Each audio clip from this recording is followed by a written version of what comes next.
কোটি টাকা ছিল। এটা প্রভাবশালী দৈনিকের রিপোর্ট বলতেছি আমি। আর যত উন্নয়নের সবক আমাদেরকে দিয়েছে, আমাদের মগজ ধোলাই করেছে। পদ্মা সেতু বলেন, ঢাকা শহরের সমস্ত ফ্লাইওভার বলেন, মেট্রো রেল বলেন, এমনকি পানির নিচ দিয়ে তাদের উন্নয়ন প্রবাহিত করেছে। কর্ণফুলী টানেল সেটা বলেন, এমনকি চাঁদের দেশেও তারা স্যাটেলাইট পাঠাইছে। পরনে নেংটি নাই, চাঁদের দেশে স্যাটেলাইট পাঠায়।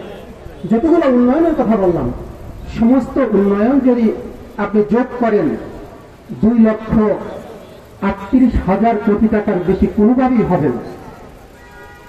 ঋণ কত? 18,36,000 কোটি টাকা। আর সমস্ত উন্নয়ন দিয়ে আমাদের মগজ ধোলাই করা হয়েছে, সবগুলো যোগ করলে আপনি পাবেন 2,38,000 কোটি টাকা টেনে টুনে। টানেল তৈরি করেছে বঙ্গবন্ধু টানেল, কর্ণফুলী নদীর নিচ দিয়া। প্রতিদিন খরচ হলো 37 লক্ষ টাকা, আয় হয় একদম টেনে টুনে 12 লাখ টাকা। কত সুন্দর উন্নয়ন!